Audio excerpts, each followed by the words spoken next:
Hey, good evening, everybody. Welcome to Travel Talk Tuesday. It is October the 17th, 2023, and I'm here from my kitchen in Middleburg, Florida. And thank you guys for tuning in, whether it be on Zoom or Facebook. I don't know if you hear a fan running in the background, but this afternoon I've been doing a traditional Hungarian recipe of goulash.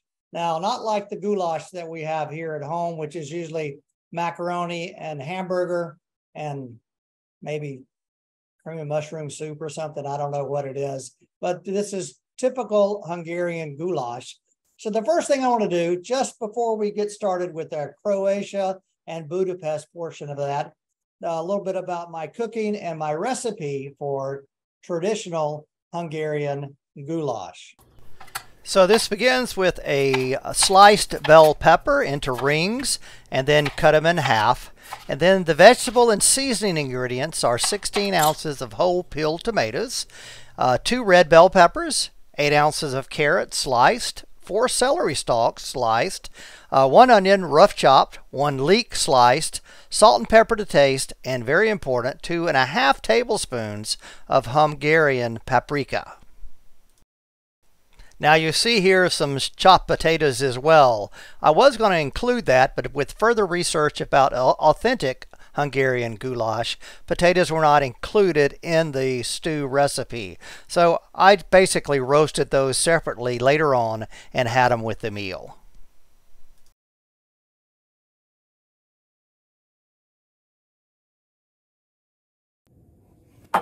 Okay, putting it all together here, put in some olive oil. I like to liberally coat the bottom here.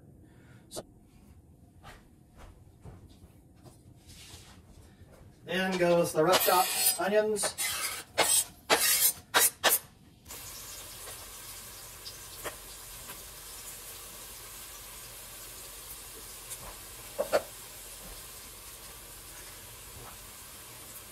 Now I'm turning off the heat because I don't want the next ingredient, which is paprika, to burn. And this is paprika I bought in Budapest, and it's 2.5 tablespoons.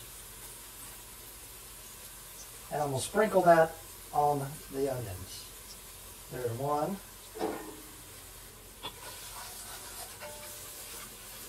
And then stir all that in. Whew, I can smell it now for sure. Stir that in until the onions are fully coated.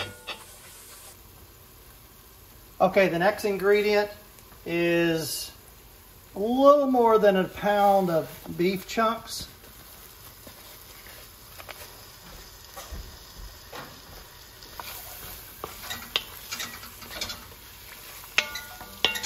And then the garlic. And that's 3 cloves of garlic.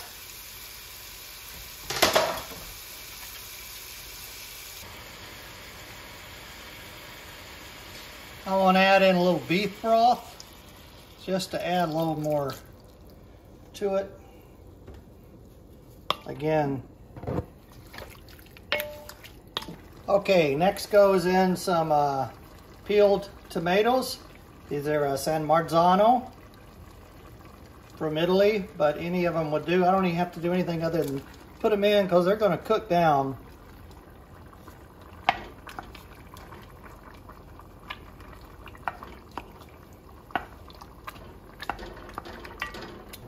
Following that comes the red bell peppers, a few leeks, and some celery.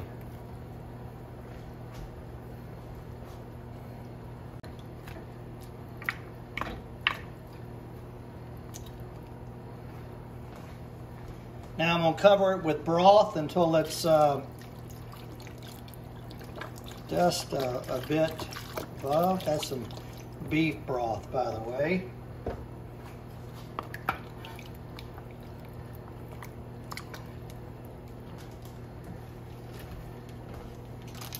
few carrots.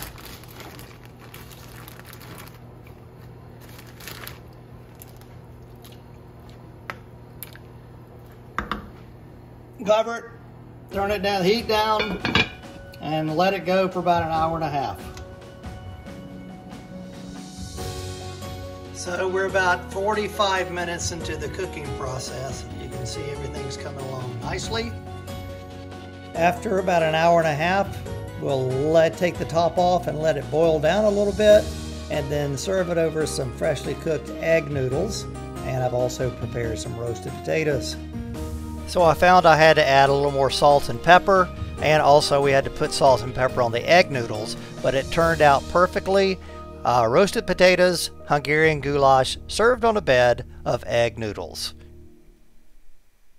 So I want to talk to you starting here in Budapest. Of course, Budapest is in Hungary, as you all know, and it's actually just across the border of...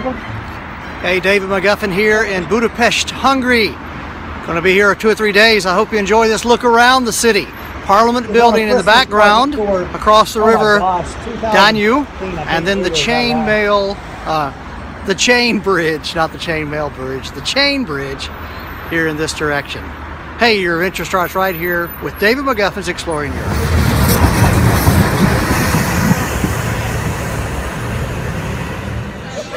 Hey, we've made it to one of the central Christmas markets here in the Pest area of Budapest. Christmas markets pop up all over Europe this time of year, and a major feature is always food. And I found no better place than right here in Budapest. Steaming hot glühwein, Kinder Punch, and mull ciders are a great way to stave off the cold. Goulash in a bread bowl is a local favorite. Of course, there's always plenty of grilled sausage and ham. Chimney cake is baked right out in the open over a fire and sprinkled with cinnamon and sugar. Yummy.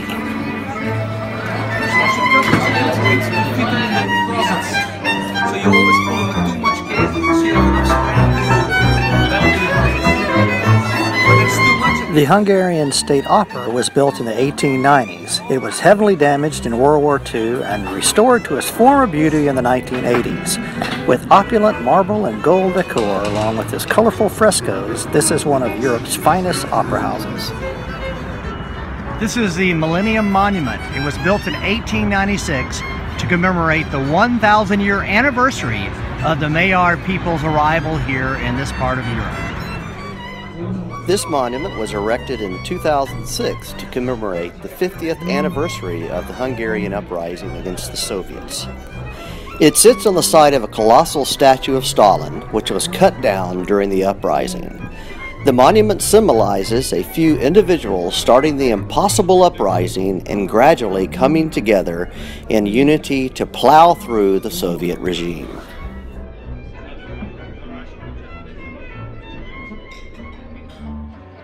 The Hungarian Parliament is Budapest's best-known landmark. Built at the turn of the 20th century, its neo-Gothic and neo-Renaissance design and colors become extremely vivid at twilight. These 50 pair of bronze shoes commemorate Hungarian Jews who were shot and killed right here and allowed to fall dead into the river. Finally, for me, Budapest is one of the most beautiful cities in Europe. Looking across the Danube to the illuminated hills of Buda says it all.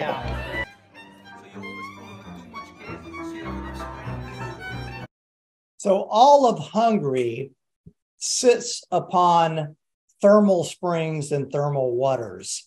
And so one of the things you do when you visit anywhere in Hungary is to go into the thermal baths. This photo here, Charlotte and I were back in 2016, we went to the wine country, kind of to the north of Budapest, and visited a little town called Eger. And this is one of the thermal baths, and you can see this is in the winter, of course. So they have outdoor pools and indoor pools, and you can see the water is much, much, much hotter than the outside air.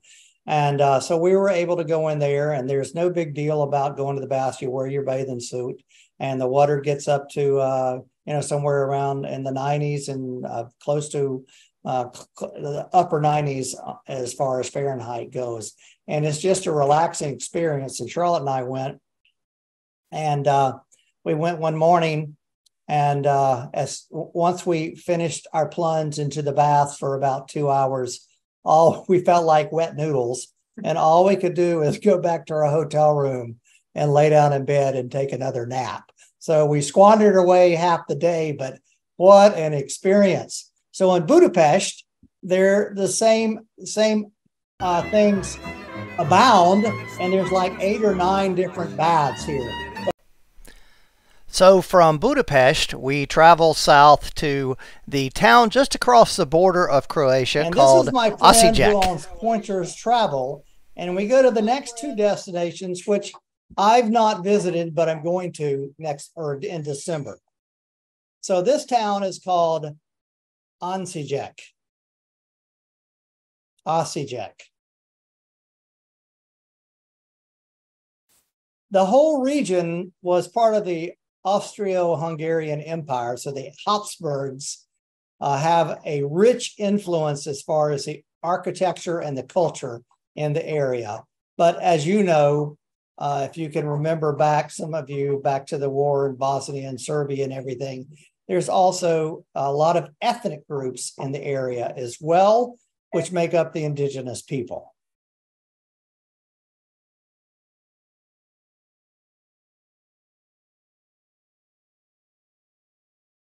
So Osijek is the name of this town here.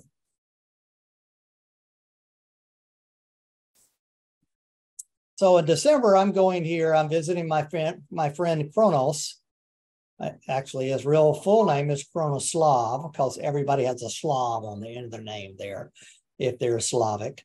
And he's going to take me to these next 2 destinations, which I've never visited. So I'll know what we're doing when we actually show up there next September. A beautiful town, though. And then from there, I'm using Google Earth maps. We travel down to the kind of the southeast a bit, and we go to this next town, which is Jakova. And it is also a famous town for a beautiful cathedral to St. Peter and Paul, and also a site where the Lipizzan stallions are bred. Born and bred, actually.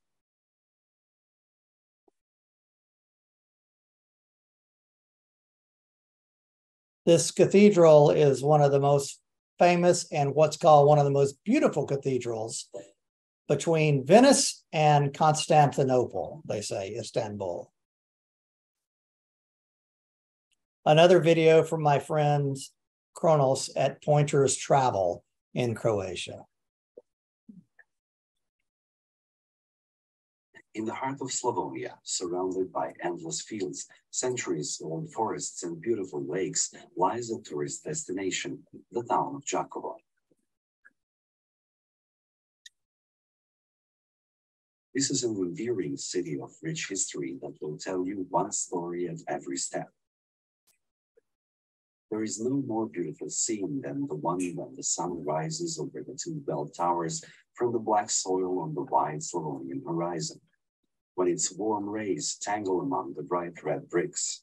Like the sound of gold coins, her bells ring, paired with the sounds of her people. On the main Strassmere Square is the Cathedral of St. Peter. Pope John XXIII called it the most beautiful cathedral from Venice to Istanbul. As magnificent as it is on the outside, so magnificent it is its interior, as it was a favorite of its creator, the great Strassmere. You could see the domes of the cathedral and everything are still painted. Many of the cathedrals that we see in France and Italy and Western Europe are so old that all of that has peeled off, and you don't really know what it really looked like back in the day. But this one is in pristine condition. When you hear the thud of hoofs and the wind around you blows harder, you will know that you are near the national treasure, which the people here are especially proud of. The Lipizzan stud farm in Jakovo is the pride of this area. It is one of the oldest stud farms in Europe, with a tradition of horse breeding for more than 500 years. It was visited twice by the British royal family. Meet these beautiful and noble animals in Jakovo, and we suggest you also visit another location, Ivanpar, nearby Jacobo, and they're fused with nature on 310 hectares of meadows and an arable land. You can find a herd of mares with offspring.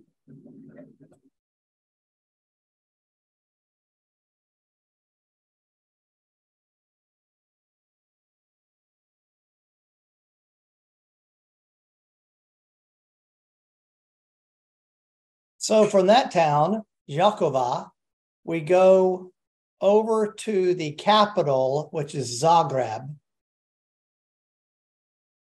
which is farther to the south and to the east.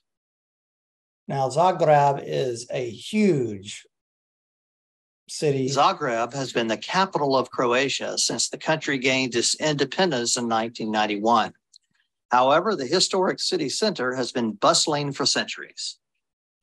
Jelinek Square is kind of like Times Square and Grand Central Station bundled up into one. This square bustles with trams, pedestrians, and a few taxis day and night. The statue here is of Joseph Jelinek. He was a 19th century governor and a hero to the Croats. In addition to serving as field marshal for the Habsburgs, he campaigned for civil rights for the people of Zagreb. This funicular was built in the 19th century simply to make it easy for the Zagrebians to get up the hill. At the top, you'll be in an old village known as Gradec. The Strassmeyer Promenade offers a peaceful and shady walk along the top of the hill, which affords great cityscape views. Gradec is illuminated at night by 217 old-fashioned gas lights. There are still 2 public employees whose job it is to light and to extinguish the flames each night. We've made it to the top of the town in the region called Gradec, and this is St. Mark's Church, highly decorated digs from the 1880s. And up here in this region, there's fantastic views across the city of Zagreb. The Stone Gate is Zagreb's only surviving old town wall gate. Within the gate, there's a chapel containing a painting of Mary. This painting miraculously survived a fire in 1731, and ever since, the painting is hung here for all to adore. The street, known as Tulkalchikova, was once a river that separated the 2 old villages of Gradec and Capital. Now it's alive with cafes, restaurants, and people, especially in the evening. The cathedral stands proudly in the old village known as Capital. A cathedral has stood here since 1094. However, there has been 2 complete rebuilds since then. This building was reconstructed in 1902 in the neo-Gothic style. And as you can see, it didn't last very long. It's under renovation again. Twilight adds an entirely new element to the Zagreb city center. Tonight, I encountered a not-so-good folk band and choir entertaining the crowds on Jelinek Square.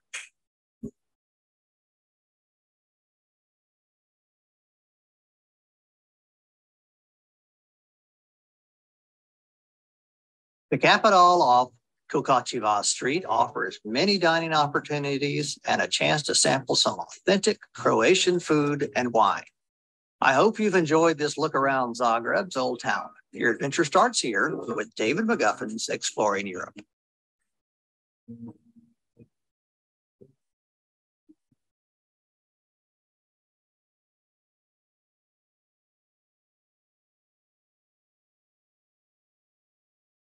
The Dolak Outdoor Market sits just behind.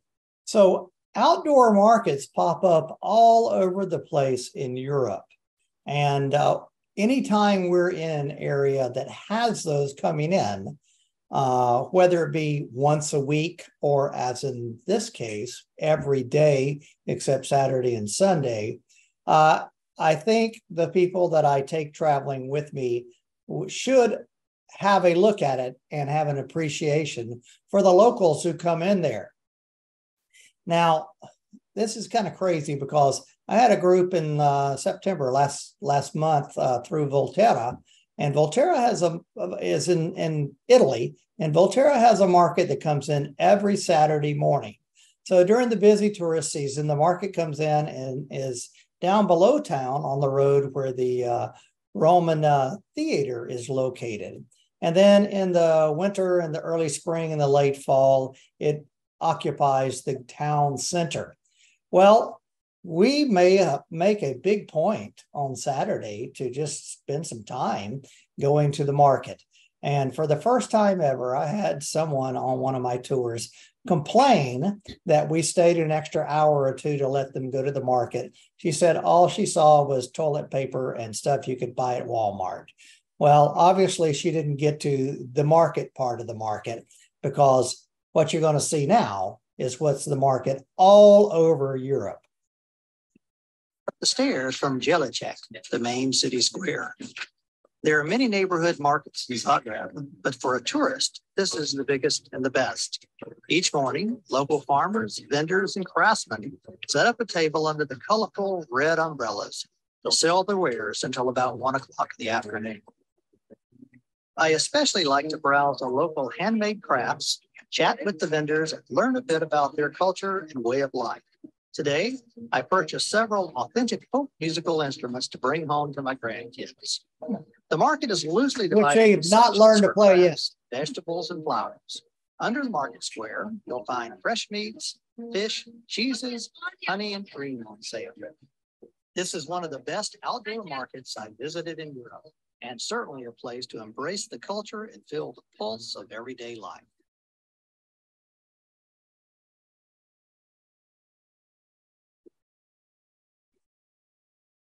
Hi, David McGuffin here in Zagreb, Croatia. It's a new destination for me. Hope you enjoy this look around as we learn it together. This is the impressive equestrian statue of Tomislav I. He was crowned the first king of Croatia in 925. We're concentrating today on an area known as the Green Horseshoe, so called because of the planned layout of squares, museums, and parks. This section of the park houses the massive art pavilion, the Academy of Arts and Sciences, the National Theater, and some beautiful flower gardens.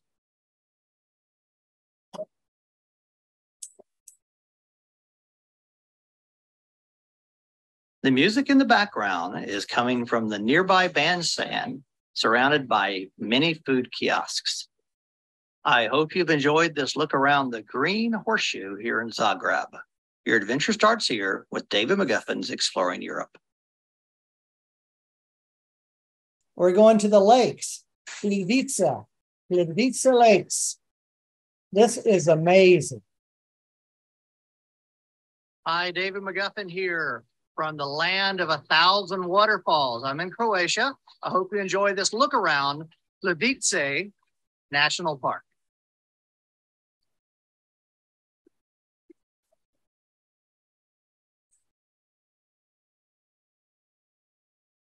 So there are about 40 lakes cascading down from a mountaintop.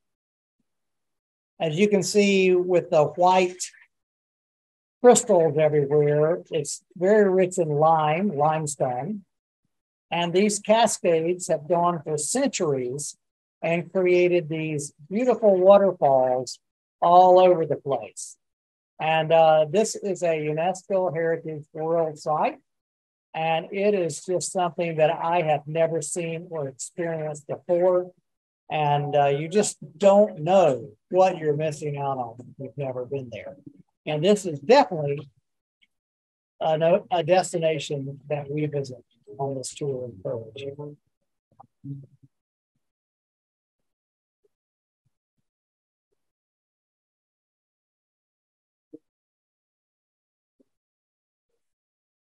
I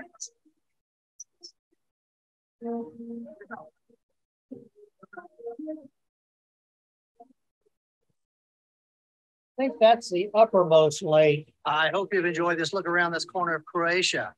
From Plitvice National Park, your adventure starts right here with David McGuffin's Exploring Europe. From there, we go down to the coastline to Split. And Split is where we begin our 7-night experience on the Adriatic coast, which is what I chronicled last week. Here's just a little small refresher of the type of boat ship that we're chartering for our cruise for 7 nights.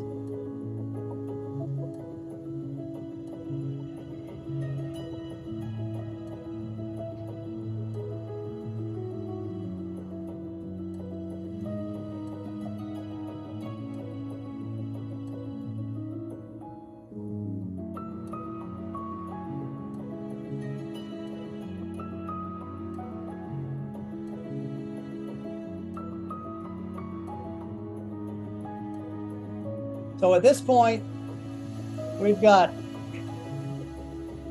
5 staterooms on the upper deck and 5 on the lower deck reserved.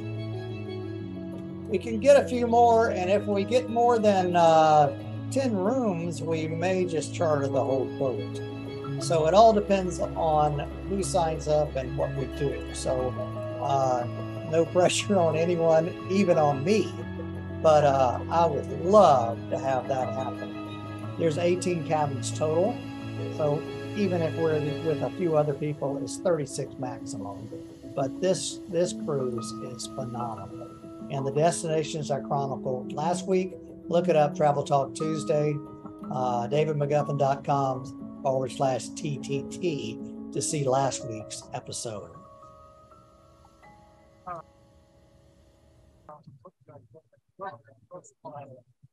So Split is the town that we begin from Croatia. Split, Croatia.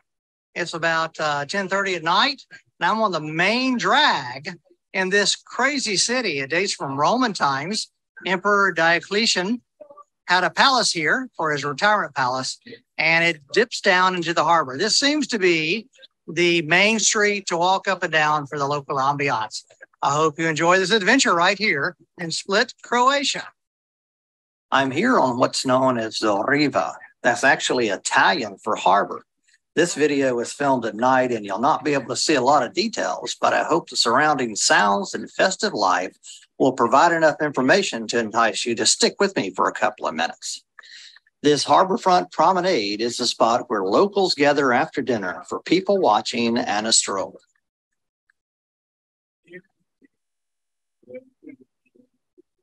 At the western end of the Riva, the crowd turns uphill away from the water and strolls on the street known as Marmantova. Along it, among with all the people, you'll find shops selling coffee, gelato, food, crafts, and souvenirs.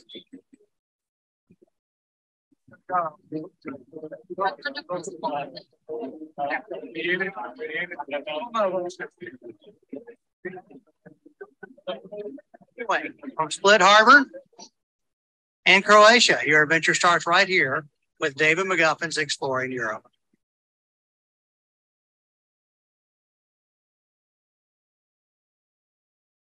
But that's the route again, Split all the way down to Dubrovnik, 7 nights there on the sea.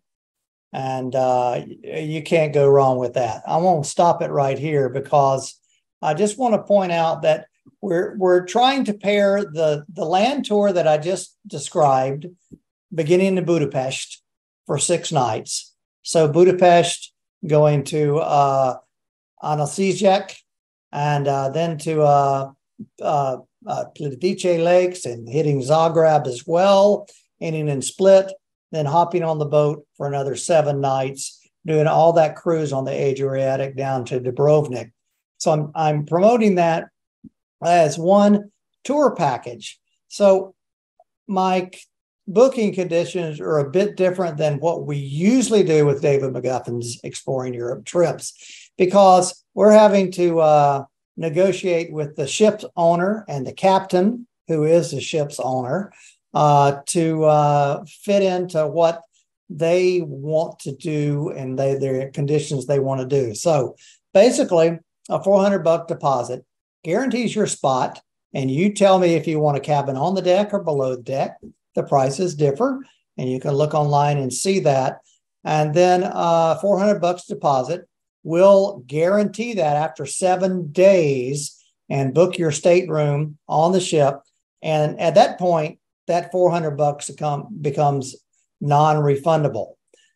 So just like Charlotte and I, who are going to sign up as well, we'll put down $800 for all of us For both of us, it'll become non-refundable, and we're committing to do this cruise. So then if you cancel before the 90 days, then you only lose the $400. And then the other cancellation policies are below that, which is what the ship cancellation policy is. Just full disclosure, it's a bit different than what I at David McGuffin usually do for our tours, but we have to do this because of the cruise. So you see that. If you sign up, if you want to go, get some tour cancellation insurance and the whole shebang. It's a small price to pay for peace of mind, and then you're all squared away, good to go. And so that's what I recommend that you do. And let me let that run just a second. And I just think we've had, 5 or 6 different inquiries today. We've already had people sign up for this tour as well. So out of the 10 rooms I have reserved, I think we're over halfway filled at this moment. So if you're interested, you need to let me know. I think right here it says davidmcguffin.com/east-central-Europe. You can see all the different categories that we have. We're offering the land tour by itself. We're offering the sea tour by itself. And we're offering the land and sea together. We're offering discounts as well. If you do the land portion or the sea portion, $100 off. If you do the land and sea portion, $200 off. All of that in addition to any tour alumni discounts that you're entitled to as well. That's going on from now until midnight next Monday night. And so because next Tuesday on Travel Talk Tuesday, we're talking about something else. So get in touch with me, give me a call, text, email. We'll get right back to you and get it all squared away. But we'd love to have you be a part of this tour beginning September 23rd next year on the ground in Budapest, or September 28th next year beginning on the water in Split, ending up in Dubrovnik. Okay, I think that kind of does it. Let me just get out of here and come back full screen and say thank you guys for watching and putting up with our faux pas that we had earlier today. And also, I want to tell you next week, we're talking about recapping everything that we've done this year, and especially talking to some of our guides all over Europe, but our local guides all over Europe, because gosh, it's been super crowded, and we want to talk about what we're doing and what we're trying to circumvent on standing in lines and all of that kind of stuff next week. Okay, so I'll see you next week. Thank you for tuning in tonight. Your adventure starts right here with David McGuffin's Exploring Europe.